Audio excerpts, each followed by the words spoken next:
Chase POV.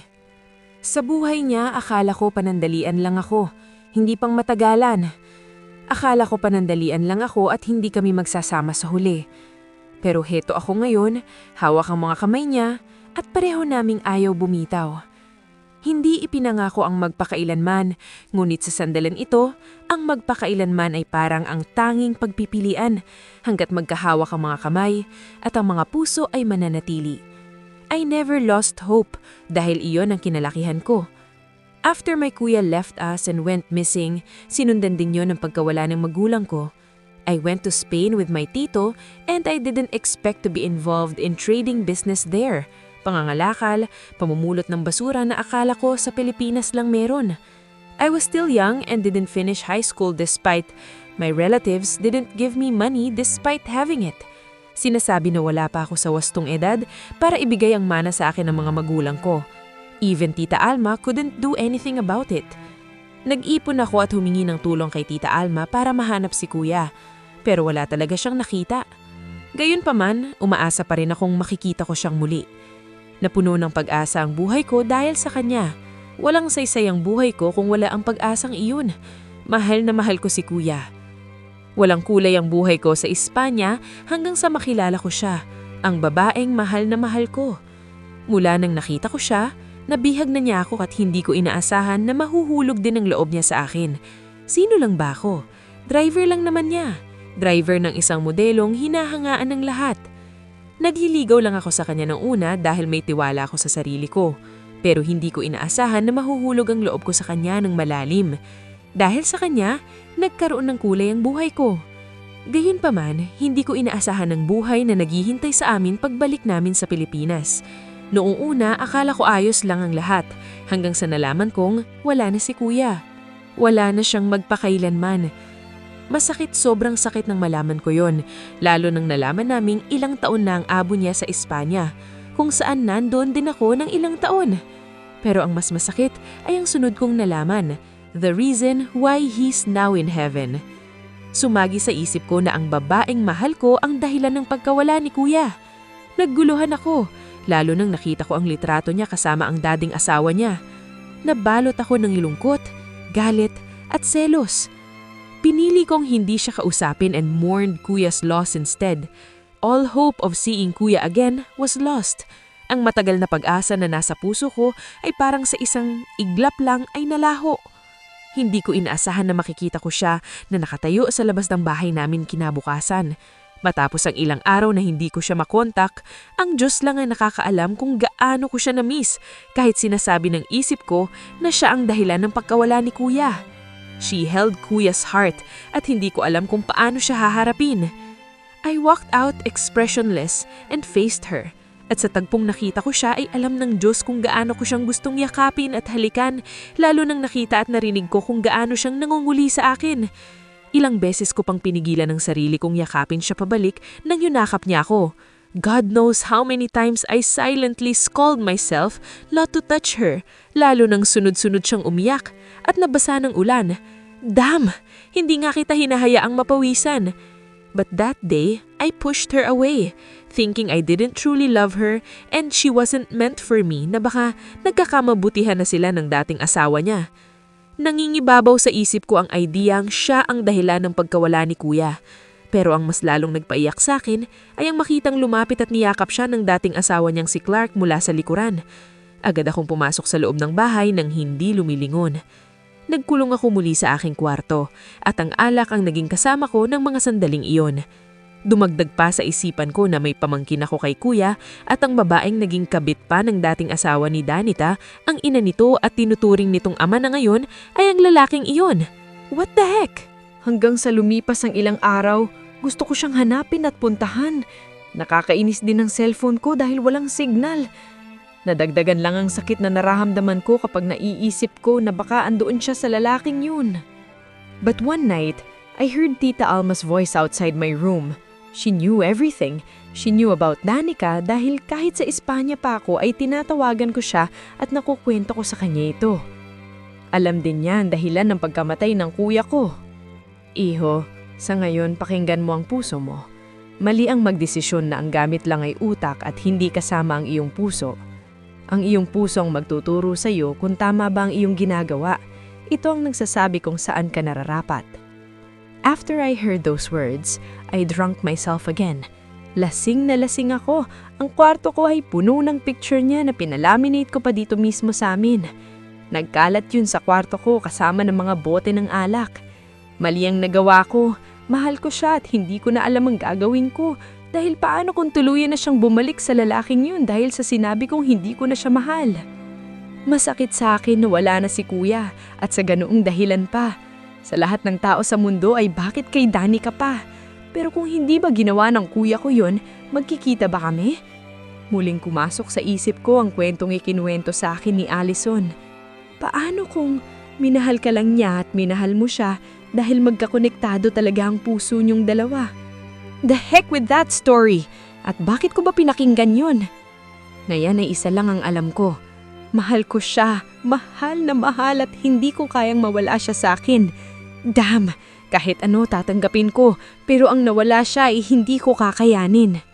I flat regret what I did. Nagpadala ko sa emosyon ko at huli na nang mapagtanto kung ano ang tama. Kahit kailanman hindi naging kasalanan ni Danica ang pagkawala ni kuya. Hindi niya yun ginusto. Not until I woke up with her by my side. I thought I was dreaming. Akala ko naaamoy ko lang siya.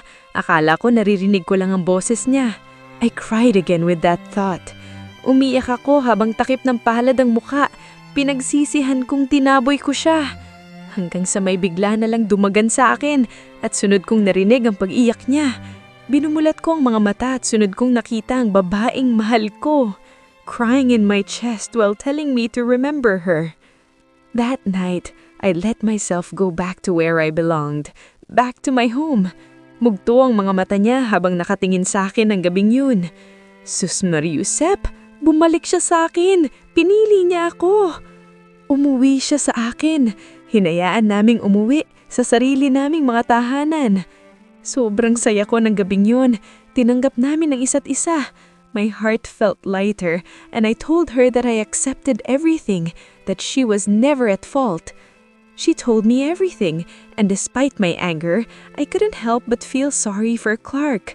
I saw how much he loved Danica. Ang pagsunod pa lang nito sa Espanya at ang pagbabaliwala nito sa sarili was a huge proof of how much he loved the woman I love. Nag-usap kami. Pinakalma namin ang isa't isa. Everything she thought wasn't true. Kinabukasan, natupad ang isa sa mga pinakakinatatakutan ko at halos hindi ako makagalaw. Nalamig ako. Natigilan ako nang makita kong may dugong lumalabas sa kanya. Sumagi sa isip ko na baka buntis siya. At tama nga ako. Halos sisihin ko ang sarili ko ng araw na iyon. I was restless at the hospital, and damn, God knows I wouldn't hesitate to go back to Joy and kill her if anything bad happened to my child and her. Pero walang hanggan ang aking kagalakan nang maalaman kong ligtas silang dalawa. Ang aking anak at siya. Nako, tuwang-tuwa ako dahil sa wakas, magiging ama na ako. Hindi ko inakala na makakaboom agad kami. Hindi ko alam na aabot pala dito ang pagmanyak ko sa kanya. Ako ang pinakamasayang tao at ama sa mundo nang makita kung papaano niyang ibibida ang anak namin sa harapan ng lahat. That night, I proposed to her, pero hindi ko naman inaasahan na gagawin yun ni Villamore. Hindi ako galit ng araw na yon. Hindi din ako nainis. Naaawa ako sa kanya. I saw how weak he is at alam kong kita din yun ni Danica. Lumuhod ka, Villamore. We both proposed to her at sinabi sa sariling ulitin ko na lang siguro. Alam kong ako ang pipiliin niya pero alam ko ding nahihirapan siya dahil ayaw niyang makasakit. She chose me and I saw how much hurt he is. But I'm so proud of my woman. Hindi na siya natatakot na harapin at piliin kung ano ang nararapat. Nang makauwi kami sa Pilipinas, ilang linggo ang lumipas ay pinuntahan ko siya. Kailangan ko siyang makausap at nakita ko siya sa kama ng ospital. Maging ninong ka ng anak ko, Villamore, o kaya kumanta ka sa kasal namin. I asked 2 things to him, pero bago ko sinabi yon, sinabi ko sa kanya na aalagaan ko si Danica at mamahalin siya hanggang buhay. I told him how much I love Danica at kita ko sa mata niya na masaya siyang narinig yun. I told him na hinding-hindi ko siya sasaktan.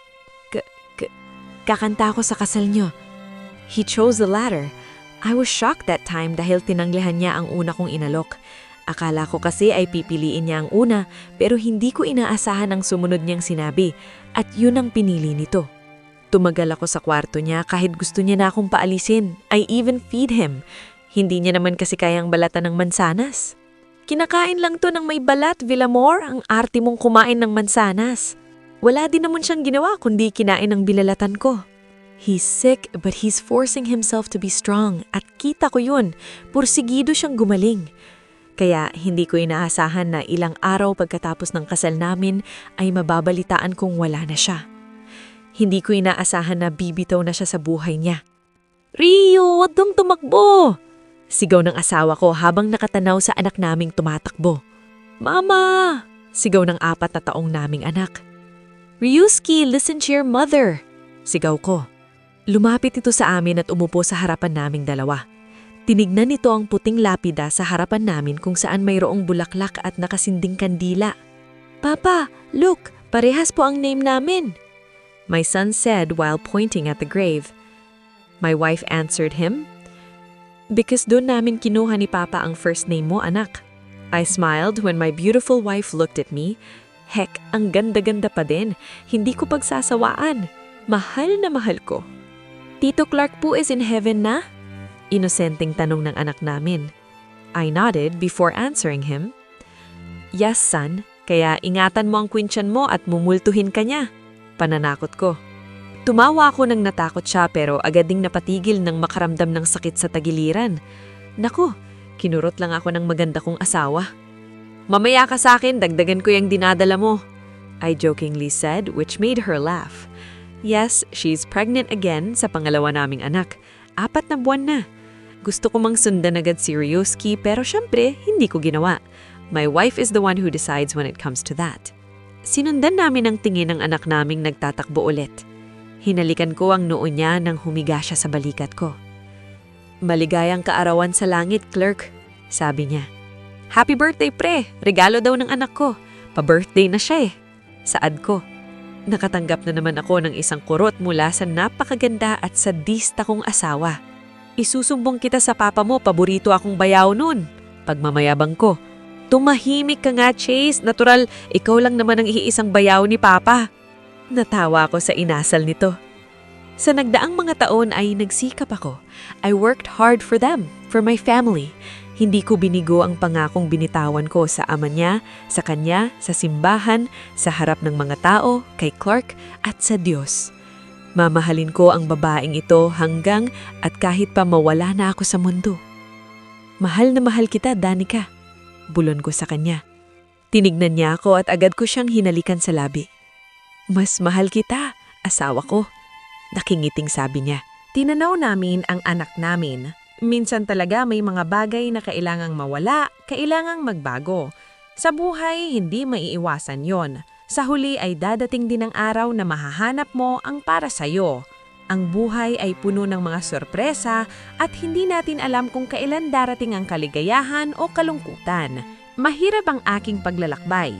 And the choices we both made brought me to where I am today. Sinundan namin ang puso namin kung saan kami nararapat. At nahanap namin ang isa't isa. Ang pagsunod sa puso ko ang nagdala sa akin sa taong mahal ko at natutunan ko na ang tunay na pag-ibig ay malakas at pangmatagalan. Ano man ang mangyari, mananatili ito at magniningning sa lahat ng bagay. Napagtanto ko na kapag tayo ay tunay na nagmamahal, ang pag-ibig ay mananatili sa atin magpakailanman. At iyon ang pinakamagandang bagay sa buhay. Mama! Papa! I love you! Sigaw ng anak namin. Sinagot namin siya ng puno ng pagmamahal at kagalakan. Now, I'm looking at the 2 most important person in my life. Wala na akong maihihiling pa. Sa kabanata ng buhay niya, hindi ko inaasahan na mananatili ako.